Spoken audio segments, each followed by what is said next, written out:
दूर दूर से चल करके हमारी माताएं बहनें, नौजवान भाइयों, पिता तुल्य अभिभावकों इस कार्यक्रम का संचालन कर रहे पार्टी के बलिया जनपद के अध्यक्ष संजीव चौहान जी,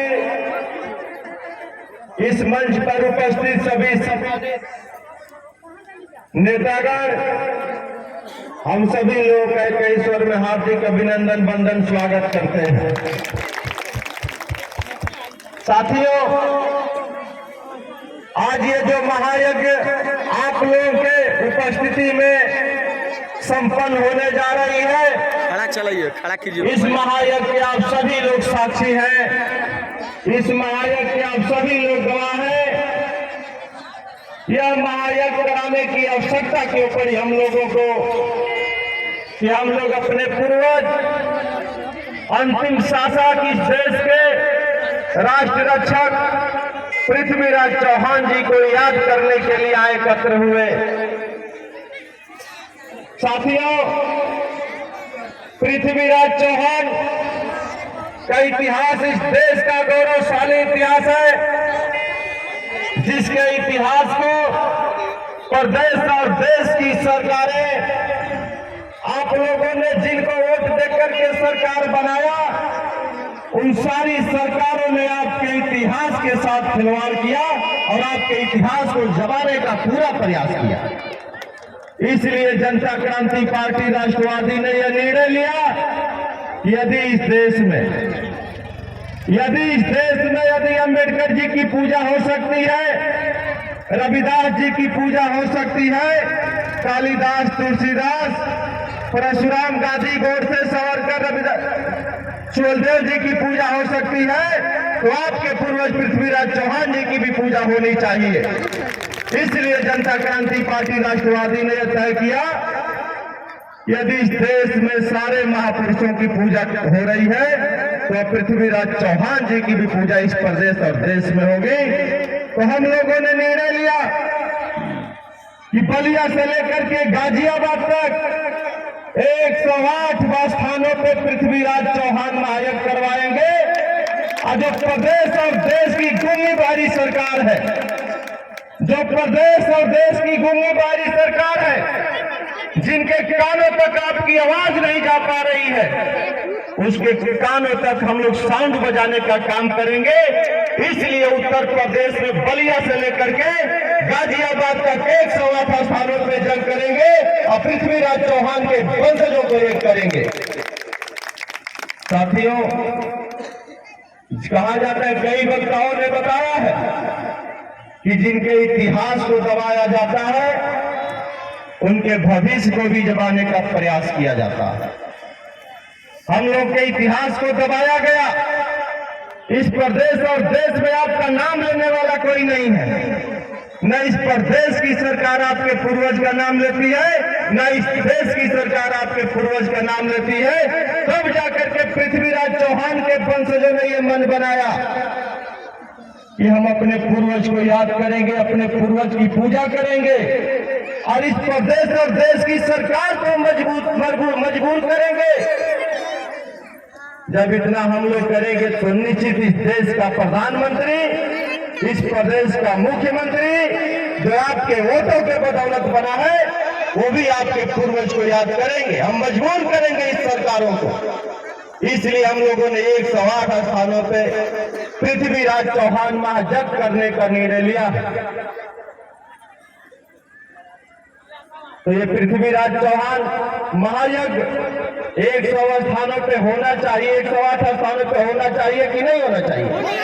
यदि होना चाहिए तो आप लोग दोनों हाथ उठा करके बताइए कि होना चाहिए। होना चाहिए।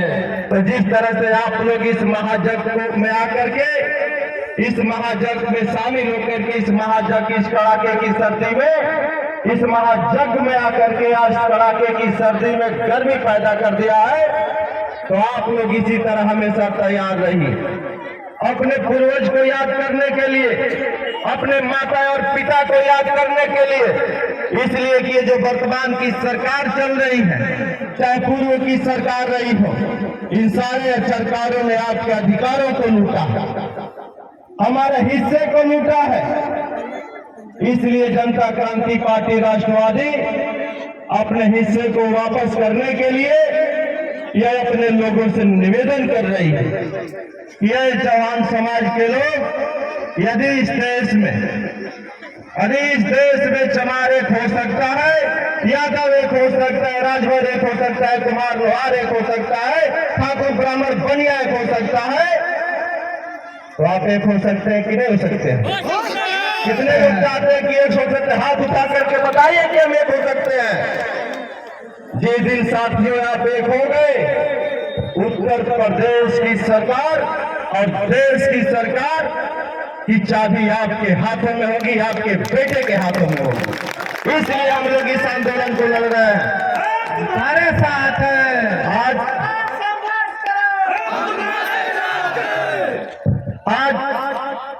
आज देश को आजाद हुए लगभग 75 वर्ष बीत गए।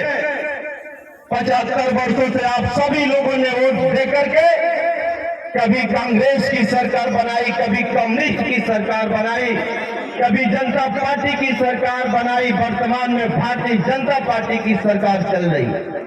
इस उत्तर प्रदेश में मुलायम सिंह यादव की सरकार है, उनके बेटे की सरकार रही। इस प्रदेश में मायावती की जी भी सरकार रही, लेकिन किसी भी सरकारों ने आपके लिए एक कानून बनाने का काम नहीं किया। आपके हिस्सेदारी की बात इस प्रदेश और देश की पंचायत में करने का काम नहीं किया। यदि आप लोगों ने जिनको विधायक सांसद सरकार बनाया, हम चाहते कि आप लोग उन सारे लोगों से एक बार पूछिए कि हम लोगों ने आपको वोट दिया, आपकी सरकार बनाई, आपको विधायक बनाया, आपको सांसद बनाया, वोट के बदले में आप लोगों ने हमें क्या दिया? यह सवाल आप सभी लोगों को करना होगा। यह सवाल जिस दिन आप करना शुरू कर देंगे, उस दिन ये सरकार में बैठे हुए लोग, जो विपक्ष में बैठे हुए लोग, यह सारे लोग आपके गांव में से भागना शुरू करेंगे। इनके पास कोई जवाब नहीं है, लेकिन सवाल आपको करना पड़ेगा, इसलिए कि आप सवाल नहीं करते हैं। यदि आप सवाल कर देते आज तक, तो निश्चित इस प्रदेश और देश में आपकी हिस्सेदारी और भागीदारी आपके बच्चों को मिल गई होती, इसलिए नहीं मिल पाए। तो मैं चाहता हूं कि आप सवाल करिए प्रदेश और देश की सरकार से।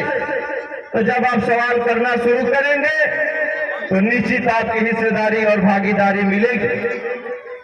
इसलिए साथियों, हम लोगों ने यह मन बनाया कि जो हमारे बच्चे हैं, जो हमारी माताएं हैं, जो हमारी बहनें हैं, जो हमारे बुजुर्ग हैं, इनके मान और सम्मान की लड़ाई को जनता क्रांति पार्टी राष्ट्रवादी मजबूती से लड़ेगी और पृथ्वीराज चौहान की तरह आपको इस देश का शासक बनाएगी।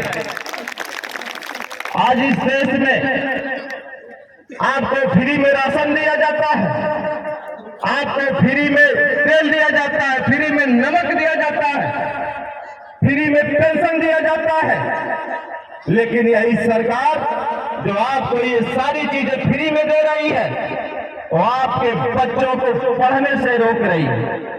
नहीं चाहती है कि आपका बच्चा पढ़े, नहीं चाहती है कि आपका बेटा पढ़ लिख करके इस देश का शासक बने।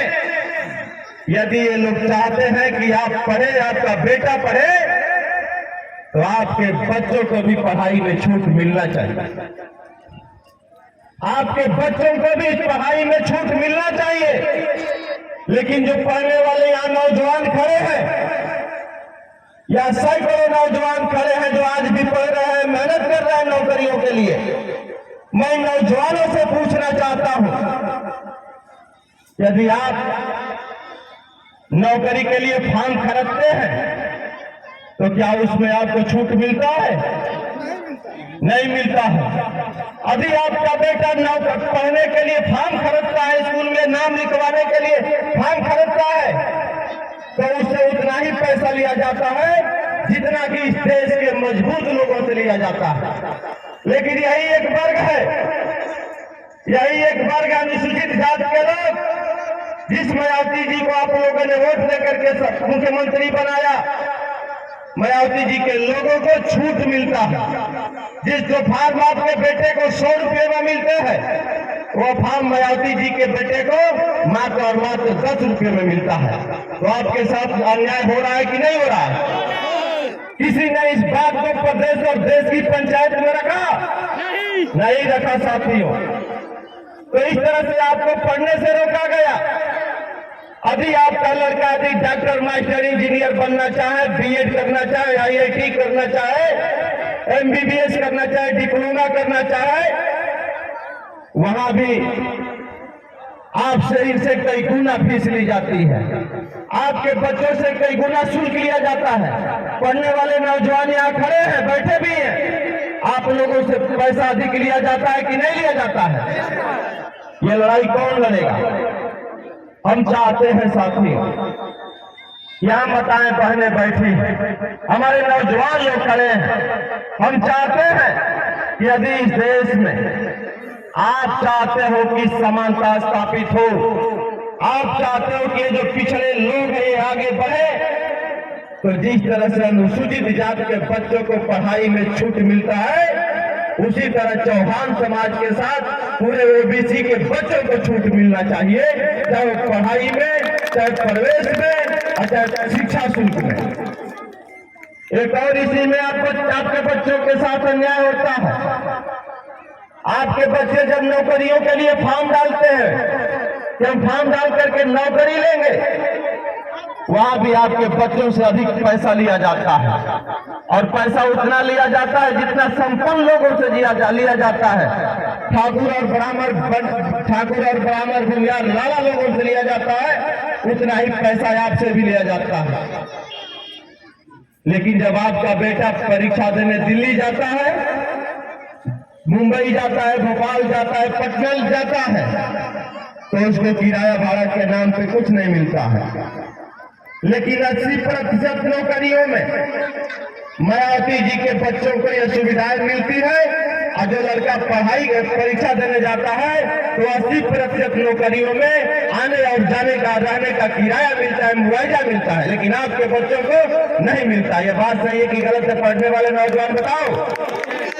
तो इसलिए हम चाहते हैं कि आपके बीच से एक बेटा चुन करके इस प्रदेश और देश की पंचायत में जाए कि जो आपकी पढ़ाई और दवाई की बात करे, आपके भविष्य की लड़ाई को लड़ने के लिए प्रदेश और देश की पंचायत में अपना बात रखे, आपके लिए कानून बनवाए, आपके लिए नियम बनवाए।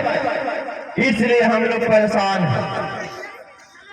यदि आप इस लड़ाई को नहीं लड़ोगे तो जिस तरह से 75 वर्षों से आपके हिस्से को लूटा जा रहा है, आपके बच्चों की नौकरियों को लूटा जा रहा है, आपके बच्चे के अधिकार को लूटा जा रहा है, आपके बच्चों को पढ़ने से रोका जा रहा है, यदि आप एक नहीं होंगे तो फिर आगे 75 वर्ष यही क्रम चलता रहेगा।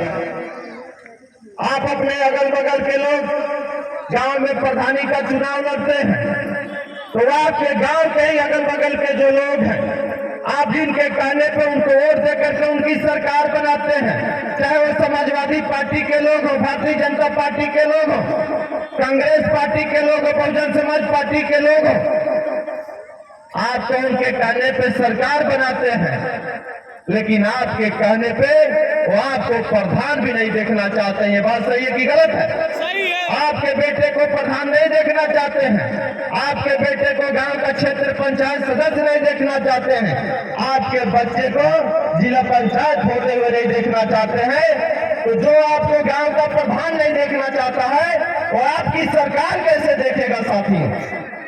आपकी सरकार कैसे उसको हजम होगा? तो इसलिए हम सारे लोगों को एक होकर के एक लाइन खींचना होगा। यदि आप मुलायम सिंह यादव इस प्रदेश के मुख्यमंत्री बन सकते हैं, रख दिया ला। मायावती जी इस प्रदेश की मुख्यमंत्री बन सकती है, योगी आदित्यनाथ इस प्रदेश के मुख्यमंत्री बन सकते हैं, तो चौहान का बेटा प्रदेश का मुख्यमंत्री क्यों नहीं बन सकता है? बनना चाहिए कि नहीं बनना चाहिए? आप लोगों ने यहाँ जिसको विधायक बनाया है वोट दे करके, मैं इस विधानसभा के कई बहुते गांवों में गया हूं, और लोगों से पूछा हूं कि जो यहाँ से विधायक है उपेंद्र राय, जिनको लोग उपेंद्र तिवारी जी कहते हैं, हम पूछते हैं यहाँ के लोगों से, इधर के उपेंद्र राय के लोग दिखाई देते हैं अगल बगल 10 गांव में? तो लोगों ने कहा कि नहीं, इधर उपेंद्र राय के लोग दिखाई नहीं देते हैं, बल्कि इधर तो अपने लोग सबसे ज्यादा हैं। अरे इस पूरे विधानसभा में उपेंद्र राय के पास मात्र और मात्र 2000 वोट है।